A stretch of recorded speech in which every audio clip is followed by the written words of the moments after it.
आज Doubtnut app download करें। Doubtnut पर अपने सभी गणित, रसायन विज्ञान, भौतिक विज्ञान और जीव विज्ञान के डाउट्स का करो सफाया।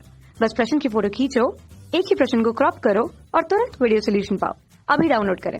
हेलो दोस्तों, आइए देखते हैं एक प्रश्न। इसमें हमसे क्या कह रहे हैं कि यदि एफ एक्स बराबर एक्स बटे में 1 प्लस ई की घात 1 बटे में एक्स दिया है और जहां एक्स बराबर नहीं है 0 के, और एक बात और दी है कि एफ 0 का मान जो है वो 0 के बराबर है, मतलब एक्स बराबर 0 पर फलन का मान 0 है, तो हमें सिद्ध करना है कि एफ एक्स जो है वो बिंदु एक्स बराबर 0 पर अवकलनीय नहीं है। ठीक है, तो देखिए अब कोई फलन अवकलनीय कब होता है उसके बारे में बात समझिए कि अगर कोई फलन एफ एक्स जो है वो अगर सतत है, क्या है, सतत है, तो वो फलन क्या हो सकता है, अवकलनीय हो सकता है, अवकलनीय हो सकता है। ठीक है, वो फलन अवकलनीय हो सकता है। ठीक है, और अगर कोई फलन सतत नहीं है, ठीक है, अगर कोई फलन सतत नहीं है तो वो फलन अवकलनीय भी नहीं होगा। ठीक है, ठीक है, वो फलन अवकलनीय भी नहीं होगा। ठीक है, तो अब यहाँ पर ये जो मैंने बात कही है कि अगर कोई फलन अवकलनीय हो सकता है जब अगर वो सतत है तो इसमें दोनों बातें हैं। अगर कोई फलन सतत है तो वो अवकलनीय हो भी सकता है या नहीं भी, इसमें दोनों बातें हैं। ठीक है, जबकि अगर कोई फलन सतत नहीं है तो वो अवकलनीय भी नहीं होगा। तो सबसे पहले तो मुझे यहाँ पर जो ये फलन दिया है इसकी सततता की जांच करनी पड़ेगी। ठीक है, तो यहाँ पर एफ एक्स बराबर क्या दिया हुआ है, x बटे में 1 प्लस ई की घात 1 बटे में x। ठीक है, तो इसकी अवकलनीय सततता की जांच करने के लिए पहले x बराबर 0 पर मैं सततता की जांच कैसे करूंगा। देखिए, सततता की जांच करने के लिए जो राइट हैंड लिमिट है वो बराबर होनी चाहिए लेफ्ट हैंड लिमिट के, और ये दोनों ही बराबर होने चाहिए फलन के मान के उस बिंदु पर जिस बिंदु पर वो हमसे कहते हैं ये, और यहाँ पर हमें x क्या दिया हुआ है, 0 दिया हुआ है। तो ये तीनों चीजें बराबर होनी चाहिए, तभी हम कहते हैं कि फलन सतत है। तो हमें ये और ये तीनों चीजों का मान निकालने पड़ेंगे। तो सबसे पहले हम x बराबर 0 पर f0 निकालते हैं। वो हमें निकालने की जरूरत नहीं है क्योंकि उन्होंने हमें खुद ही f(x) बराबर f0 बराबर 0 दिया हुआ है। ठीक है, तो ये हमें निकालने की जरूरत नहीं है। अब हम निकालेंगे RHL। तो RHL कैसे निकलता है, लिमिट लगा करके, और x टेंडिंग टू क्या हो जाएगा, 0, क्योंकि x तो 0 है, और राइट हैंड लिमिट में कुछ जुड़ता है, इसका मतलब प्लस हो जाएगा ये f(x). ठीक है, तो इसके बाद कितना आ जाएगा, ये देखिए, लिमिट x टेंडिंग टू क्या, अब हमने मान लिया कि हम इसमें h जोड़ रहे हैं और h बहुत छोटा है, लगभग 0 के बराबर है, तो ये कितना आ जाएगा, 0 प्लस h। 0 में कुछ जुड़ेगा और वो h जुड़ेगा, तो जब 0 में कुछ जुड़ेगा तो इसका मतलब क्या होगा। अब देखिए, हम अपने फलन में x की जगह पे क्या रखेंगे, 0 प्लस h रखेंगे, तो 0 प्लस h और बटे में क्या आएगा, 1 प्लस ई की घात 1 बटे में 0 प्लस h। ठीक है, तो ये कितना हो जाएगा, देखिए यहाँ से ये हो जाएगा आपका लिमिट h टेंडिंग टू 0, और ये हो जाएगा यहाँ से आपका 0 प्लस h, और बटे में कितना आएगा, 1 प्लस ई की घात 1 बटे में h। ठीक है, अब जब आप यहाँ पे लिमिट रखेंगे 0 तो ये कितना आएगा, 0 बटे में 1 प्लस ई की घात 1 बटे में 0, तो ये आ जाएगा आपका 0 बटे में 1 प्लस ई की घात अनंत। तो ये हो जाएगा आपका 0 बटे में 1 प्लस कितना, ई की घात अनंत कितना होता है, वो होता है आपका अनंत, तो ये हो जाएगा 0। ठीक है, क्योंकि 0 को आप किसी से भी भाग देंगे वो क्या आएगा, 0 ही आ जाएगा। ठीक है, तो यहाँ पर आपका जो राइट हैंड लिमिट आ गई वो कितनी आ गई, वो आ गई आपकी 0। अब हम निकालते हैं लेफ्ट हैंड लिमिट। तो लेफ्ट हैंड लिमिट निकालने के लिए हम क्या करेंगे, सबसे पहले हम यहाँ पर देखते हैं इसका कि भाई लिमिट x टेंडिंग टू 0, और क्या हो जाएगा, f0 माइनस का h, क्योंकि h टेंडिंग टू क्या होगा, 0। ठीक है, और इसके बाद कितना हो जाएगा, यहाँ पर आप इसे x भी लिख सकते हैं।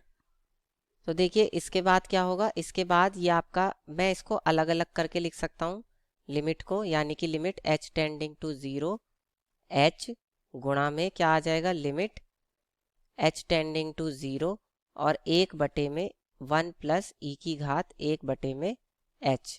ठीक है, तो ये कितना हो जाएगा, देखिए जब यहाँ पर मैं 0 रखूँगा तो ये कितना आएगा, 0 गुणा 1 में 1 प्लस e की घात 1 में 0। तो ये 0 में जब किसी की भी गुणा होती है तो वो कितना हो जाता है, 0 ही हो जाता है।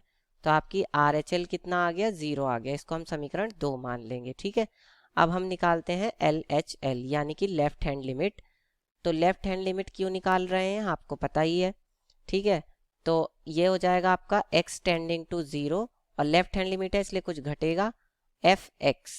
ठीक है, तो ये यहाँ से आ जाएगा आपका लिमिट कितना, अब हमने मान लिया कि हम h घटा रहे हैं, h बहुत छोटा है, लगभग 0 के बराबर है, तो ये हो जाएगा 0 में से h घटा देंगे। ठीक है, तो अब ये कितना हो जाएगा, ये आपका हो जाएगा limit h tending to 0, x की जगह पर अब हम 0 माइनस h रखेंगे और बटे में 1 प्लस e की घात 1 में 0 माइनस का h। ठीक है, तो यहाँ से भी कितना आ जाएगा ये आपका, देखिए फिर से मैं लिमिट अलग अलग कर सकता हूँ। तो लिमिट क्या हो जाएगा, h टेंडिंग टू 0 h बटे में बस h रहने दीजिए और गुणा में limit h tending to 0 minus का 1 में 1 प्लस e की घात माइनस का 1 में h।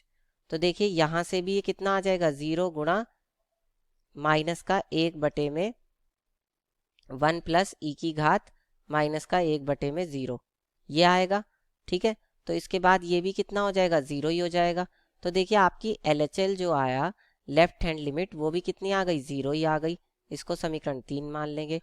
तो हम यहाँ लिखेंगे x बराबर 0 पर जो फलन है fx वो बराबर है, यानी x 0 का मान किसके बराबर है, RHL के, और ये बराबर है LHL के। इसलिए क्या हो जाएगा, x बराबर 0 पर जो फलन है fx वो सतत है, क्योंकि सतत होने के लिए यही शर्त होती है कि तीनों चीज़ें बराबर होनी चाहिए उस बिंदु पर।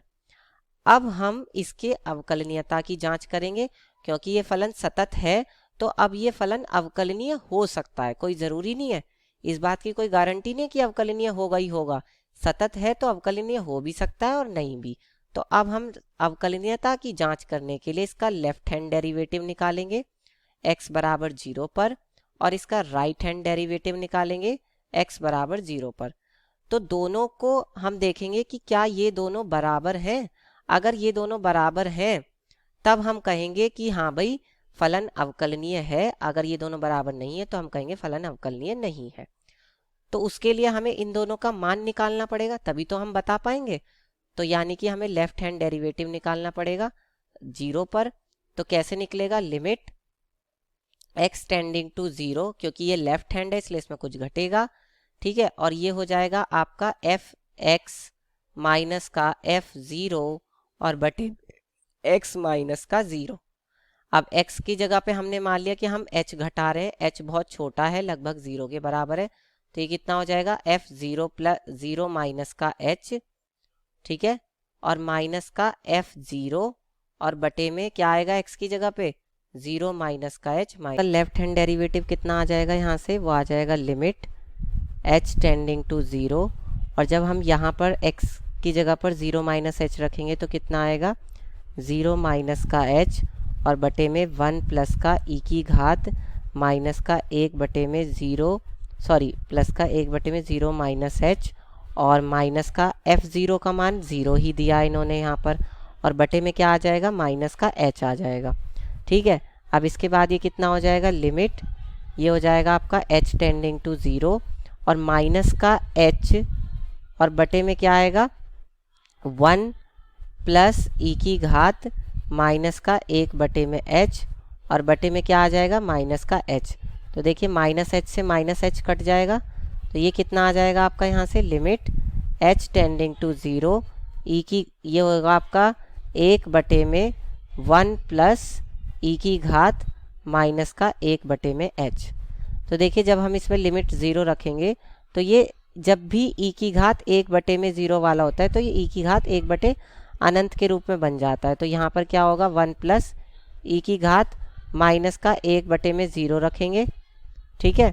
तो ये किसके बराबर हो जाएगा, ये बराबर हो जाएगा 1 प्लस e की घात माइनस का 1/0, यानी कि कितना हो जाएगा ये, इसको मैं लिख सकता हूँ e की घात 1/0, कोई दिक्कत थोड़ी ना है।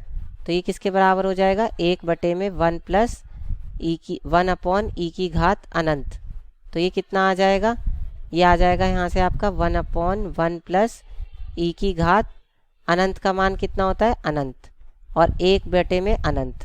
तो 1/में अनंत कितना हो जाता है, वो हो जाता है 0। तो यानी 1/1 प्लस 0, तो ये कितना हो जाएगा, ये हो जाएगा आपका यहाँ से अनंत, ठीक है। क्योंकि 1/में 1 कितना होगा, 1/में आपका 1 हो जाएगा, ठीक है। ये आपका आ जाएगा लेफ्ट हैंड डेरिवेटिव x बराबर 0 पर। अब हम निकालते हैं राइट हैंड डेरिवेटिव x बराबर 0 पर। तो वो कैसे आएगा, देखिए वो आपका आ जाएगा लिमिट x टेंडिंग टू 0, और क्योंकि राइट हैंड है इसलिए कुछ जुड़ेगा, और fx, ठीक है, माइनस का f0, और बटे में क्या आएगा x माइनस का 0, ठीक। उसके बाद क्या होगा, यहाँ से ये हो जाएगा आपका limit h tending to 0, fx की जगह पर क्या रखेंगे f0 plus h minus f0, और बटे में 0 प्लस h माइनस का 0, ठीक है। तो ये कितना हो जाएगा, यहाँ से लिमिट ये हो जाएगा h टेंडिंग टू 0।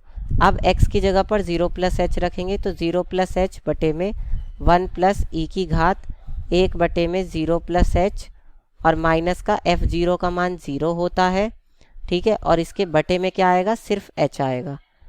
तो ये क्या हो जाएगा, ये यहाँ से हो जाएगा आपका लिमिट h टेंडिंग टू 0।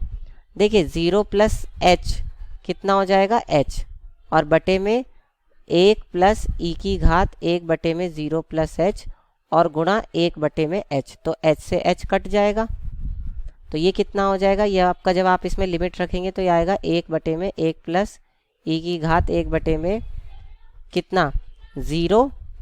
तो ये कितना हो जाएगा 1/1 प्लस e की घात 1/0 अनंत। ये कितना हो जाएगा 1/में e की घात अनंत का मान अनंत, और ये हो जाएगा आपका 1 प्लस अनंत कितना हो जाएगा, ये हो जाएगा आपका अनंत, और 1/अनंत कितना होता है, वो होता है 0। तो जो आपका राइट हैंड डेरिवेटिव आ रहा है x बराबर 0 पर, वो कितना आ रहा है 0, जबकि जो लेफ्ट हैंड डेरिवेटिव था वो कितना आ रहा था x बराबर 0 पर, वो 1 आ रहा था। तो इसका मतलब ये दोनों बराबर नहीं है, किसके, राइट हैंड डेरिवेटिव के x बराबर 0 पर, ये बराबर नहीं है दोनों। इसका मतलब क्या हो गया, इसका मतलब ये हुआ कि x बराबर 0 पर फलन सतत तो है लेकिन अवकलनीय नहीं है।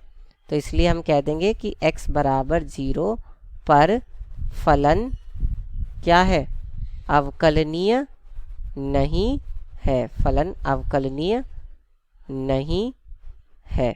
इस तरह से हम बता देंगे। कक्षा 6वीं से 12वीं से लेकर नीट, IIT, JEE वो एडवांस के लेवल तक 1 करोड़ से ज्यादा छात्रों का भरोसा। आज ही डाउनलोड करें डाउटनेट ऐप या व्हाट्सएप करें अपने सारे डाउट्स 8400 400 400 पर।